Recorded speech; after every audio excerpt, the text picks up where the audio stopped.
Selamat datang di channel Cerita Cinta. Channelnya cerita cinta romantis. Disclaimer. Cerita ini hanya fiktif. Jika ada kesamaan tokoh, tempat dan cerita, itu hanya kebetulan semata, tidak ada unsur kesengajaan. Sebelum lanjut jangan lupa like dan subscribe dulu. Dear mantan istriku, bagian ke-13. Mas, maaf, tolong bukakan ini. Aku menoleh. Di tempat tadi, Dewi menyodorkan sesuatu. Sebuah hansaplas. Ia kesulitan membukanya. Hatiku sedikit berbunga saat ia menyebut kata, Mas. Namun segera saja ku tepis. Tak boleh terlalu bahagia. Ku dekati Dewi. Melakukan seperti yang ia pinta. Ini, ucapku. Terima kasih, Mas. Dewi tersenyum tipis. Tak enak rasanya jika terus berlama-lama di sini. Kuanggukan kepala sambil mengucap sama-sama. Lantas melangkahkan kaki meninggalkan dapur. Belum juga keluar, di ambang pintu dua anak Pak Bayu menyerobotku. Bunda, udah belum masaknya? Mama bilang jangan kelamaan, ucap Aleta yang kutaksir usianya sekitar 5 tahun. Iya, sayang. Bunda lagi bikinin ini. Tunggu sebentar, ya. Kalian kesana aja. Di dapur panas, jawab Dewi. Ya udah, iya. Oh, iya, kata Mama, sekalian minta dibawain jus jeruk, tambah Aleta lagi. Wah, masih kecil, tapi berani memerintah begitu. Kenapa pula Dewi menurut saja? Ia disuruh-suruh layaknya pembantu. Pembantu? Kugelengkan kepala berkali-kali. Tak boleh punya pikiran buruk seperti itu.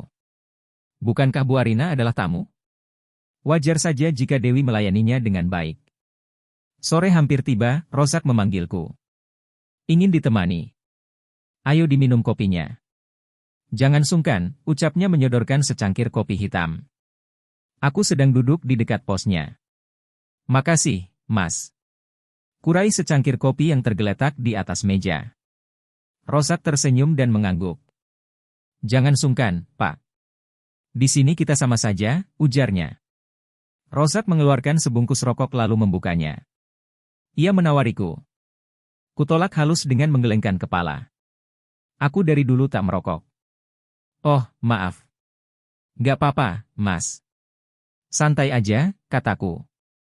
Kami kemudian berbincang ringan. Mengalir begitu saja. Membahas asal-usul kami.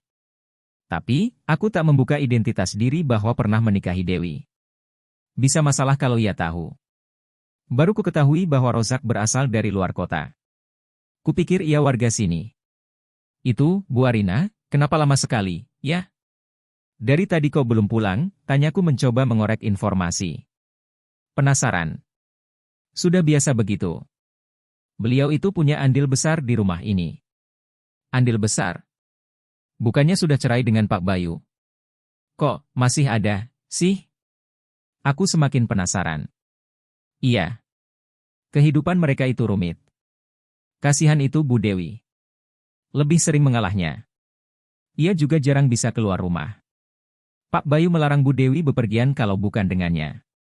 Mungkin Pak Bayu berusaha menjaga. Apalagi, Bu Dewi sedang hamil tua, kataku mencoba berprasangka baik. Rozak menggeleng. Ia mengepulkan asap dari mulut dan hidungnya. Bau asap rokok menguar tajam. Sejujurnya aku tak suka, tapi tak enak jika menegurnya. Selain tak sehat, rokok juga mengganggu napas orang lain. Makanya aku tak suka. Bukan begitu. Rumit pokoknya mereka itu. Yang harusnya sudah selesai, justru diberi ruang. Sementara istri yang harusnya memiliki hak penuh, malah dikekang. Begitu sih yang kutahu, ucap Rozak menjelaskan. Dewi, apakah ia tak bahagia dengan pernikahannya? Intinya kasihan saja sama Bu Dewi. Herannya, beliau masih saja bertahan di sini. Rozak menggelengkan kepala. Satu informasi tentang Dewi kudapat dari satpam itu. Mendadak hatiku risau. Pasti kasihan sekali nasibnya. Apakah pilihanku yang dulu itu salah? Bu Arina dan kedua anaknya masih tetap singgah. Hingga Pak Bayu datang. Dewi masih bekerja sendirian. Kata Pak Bayu, akan ada bibik pekerja di rumahnya. Yang bertugas membersihkan rumah juga menyiapkan segala kebutuhan keluarga. Tapi, hingga sore bergerak menuju senja. Tak kulihat ada orang lain yang bekerja. Kecuali Dewi. Ya, Dewi dengan perut buncitnya. Ia tanpa lelah mengerjakan pekerjaan rumah. Mulai dari dapur hingga halaman depan. Dewi mondar-mandir sendirian. Hatiku sakit melihat itu. Mantan istriku seperti seorang babu di rumahnya sendiri. Bu Arina beberapa kali memergokiku sedang memperhatikan Dewi. Anehnya, ia hanya tersenyum tanpa banyak berkomentar. Bu Arina terkesan seperti atasan. Menyuruh Dewi sekehendak hatinya. Ia juga berani memerintahku ini itu. Padahal tugasku hanya membersihkan halaman samping dan kolam belakang. Sampai akhirnya, aku dan Dewi terlibat dalam satu pekerjaan yang sama. Membersihkan halaman belakang rumah. Maaf, Wi, ucapku lirih. Dewi yang sedang memegang gagang sapu mengangkat wajah. Ia tersenyum kecut. Untuk apa, Mas? Untuk semua kesalahanku. Juga atas apa yang kamu alami ini, ucapku lagi dengan suara bergetar. Sungguh, aku adalah manusia paling bodoh yang tak berpikir ulang tentang arti pernikahan.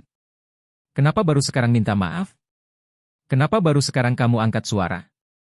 Karena aku baru tahu, Wi. Aku baru tahu bahwa Pak Bayu. Apa? Bukannya kamu sudah bahagia harusnya? Berapa banyak uang yang kamu dapat dari hasil menjualku pada bosmu itu, Mas? Aku terhenyak mendengar penuturan Dewi. Aku bukan menjualmu, Wi. Aku hanya... Sudahlah, Mas. Aku sudah tahu semuanya. Kamu menjualku hanya demi segelintir rupiah, kan? Mas Bayu sudah mengatakan itu. Dan sekarang, apa kamu sudah kembali miskin sampai harus mengemis pekerjaan di sini? Di mana urat malumu itu, hah? Dewi tampak marah. Meski begitu, nada suaranya terdengar bergetar. Dewiku sangat rapuh. Aku diam tak tahu harus bicara apa. Dewi sepertinya termakan omongan Pak Bayu. Ingin membela diri, tapi aku tak punya bukti. Kamu adalah pria teregois dan terlicik yang pernah ku kenal, Mas. Dulu aku bertanya-tanya, apa salahku? Apa yang membuatmu jadi benci tanpa sebab padaku hingga kata cerai terucap, aku tak tahu masalahmu? Rupanya, kamu memang punya siasat buruk agar bisa menjualku. Dewi menghela napas panjang. Ia lalu kembali melanjutkan kalimatnya. Dan sekarang, kamu hanya bisa meminta maaf? Itu saja? Pengecut kamu, Mas. Wi. Aduh. Aarg. Tiba-tiba Dewi mengerang. Ia memegangi perutnya sendiri. Wajahnya menunjukkan betapa ia sangat kesakitan. Aku tak sanggup melihat pemandangan yang janggal ini. Harusnya Dewi dibawa ke rumah sakit. Berobat atas apa yang ia derita. Tapi, Pak Bayu dan Bu Arina seolah sepakat untuk membiarkan. Dewi dan rumah tangganya tak baik-baik saja. Ingin sekali aku membantu, tapi aku bisa apa? Yang ada justru sesak yang terus menghimpit dada? Ya Allah. Harapanku agar ia bahagia rupanya salah.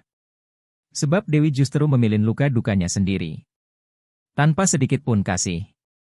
Jika bisa. Aku ingin menjadi pahlawan demi mantan istriku itu. Tapi, sayangnya aku hanyalah seorang pecundang. Yang lebih memilih mundur daripada mempertahankan. Apa yang bisa kulakukan? Pak Bayu orang kaya. Sekalipun menjadikan Dewi seperti babu. Tapi, ia punya harta untuk menghidupi mantan istriku itu. Sementara aku pecundang. Lelaki pecundang. Memilih bungkam dan mundur perlahan-lahan. Aku tak kuat menyaksikan keseharian Dewi. Di mana ia harus bekerja seorang diri. Sementara Bu Arina. Ia bahkan berhari-hari singgah di rumah Pak Bayu. Seolah ia ratu di sana dan statusnya yang tetap utuh. Dewi tak banyak bicara. Ia diam dan pasrah dengan keadaan.